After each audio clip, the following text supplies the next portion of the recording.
अरे मैडम तोहार जवानी मत दिखावा। ई नैनवा हमार बड़ा तेज बा, बड़ा ही कातिल बा। तोहार ई सिंगरल जवानी देख के ना अबे जो खड़ा हो जाई ना बाबा जी के तो शांत ना होई। का हो भैया लोगन, सही कहा तानी। खैर आज हम लखा भोजपुरी पेश करत बानी। भतार बिना नींद नहीं आवे हमके राती। चला देखल जाए ये मैडम के नींद काहे ना आवत बा और मैडम कहे का चाहेली। सखी बर्दाश्त नहीं होत हो। क्यों नहीं सखी बर्दाश्त नहीं होत हो? अरे मैडम कहा बर्दाश्त ना होता हो? तो हर जमानी आए बर्दाश्त नहीं के होत तो कौनो देवरवे के बुलाला, नहीं तो हम ही लोग के बुलाला। का हो भैया लोगन कहते। अरे भैया यूपी बिहार के रड़ुआ समाज पार्टी के अध्यक्ष लोगन किधर बाटा? मैडम के बर्दाश्त ना होत बा। अपने सखी से कहत बानी जौने पोजीशन में नशा के ना कसम से आधा लोग के तो पैंटवे में झड़ जाई। का हो भैया लोगन, सही कहते। चला देखल जाए मैडम के जवानी। लागे भोर हरिया के जाड़ा, लागे भोर हरिया के जाड़ा। अरे ये मैडम भोरहरिया में जाड़ा ना, भोरहरिया में खड़ा होला। आई काबे कंट्रोल कंट्रोल। खैर मैडम के का खड़ा हुई, कुछ बड़बे ना कर, उन्हें जाड़ा लगी तवे तो कहा था गर्मी मचावे के। आए कहो भैया लोगन, समझदार लोगन समझिए। अरे मैडम के जाड़ा दूर करा, गर्मी मिटावा ये भैया। अरे मैडम के जवानी का बताई कैसन बा, कसम से लार चुआता। तो लोगन चुआता ना देख के। का झूठ मत बोलिया, चैनल सब्सक्राइब करिए ये बात पे। देहिया भइल दही बारा।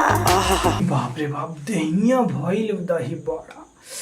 अरे मैडम रसमलाई कहे हो तू, दही बड़ा का कह दे। केहू केहू के दही ना पसंद होला। कहो भैया लोगन, सही कहा थी। अरे रसगुल्ला कह दे तू, राजभोग कह दे हो तू, कुछ है कह दे हो तू।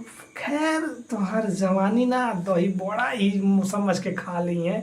जिके ना पसंद रही वो को पसंद हो जाई। का भैया लगन, सही कहा तानी। हिल नहीं बुझे लपियाबा, काहे हो पियनी बनाए के काढ़ा। फिल नहीं बुझे लपियावा, पियनी बनाई के काढ़ा। कही के मतलब मैडम के बा कि भोरहरिया में मैडम के झाड़ा लागल रहा और इनकर मरद तो ठंडा पड़ल रहा। एकरे मरद के खड़ा ना होला भोरहरिया में। यह वजह से मैडम अपन ठंडी मिटाव खातिर, गरम करे खातिर देहिया और बना के पियली काढ़ा। तबे कहतिन कि फील नहीं के करल मरद बना के पियनी काढ़ा। का भैया लगन, सही कहते। ओका बोका तीन तलोका चांदनी के काठी। अब ओका तीन तलोका कान चांदनी के काठी। भैया ये तो हम लोग लड़कपन में खेलत रहे ओका बोका। और मैडम जी तू डॉक्टर डॉक्टराइन खेला करा। ओका बोकम गड़बड़ाई है, ओका बोकम कुछ ना होला। तोहार टॉपिक ये गलत बा। कहाँ से बता तार मोनी। भतार बिना नींद नहीं आवे हमके राती। अच्छा मैडम, ओका बोका तीन चलोका चांदनी के काठी, भतार बिना नींद नहीं आवे हमके राती। काहे के मतलब तार घुमा फिरा कि तू भतार के बिना रह ना पावत हो। कसम से कहा मैडम, कहाँ कहाँ हो तुम लोग, कहाँ से आती हो? हम लोग के पास क्यों नहीं आती? ऐसे ही तड़प तड़प के मर जा रहे हैं हमारे यूपी बिहार के छोरे। और आप ऐसा ऐसा फिगर लेके भतार साला मौगा निकला लिए मैडम। का भैया लोग, ऐसे ही अगर और वीडियो देखे खातिर हमारे चैनल को सब्सक्राइब करिया और बेल आइकन के प्रेस करिया। मिलत बानी अगले वीडियो में लेके यूं से झकास। तो धन्यवाद।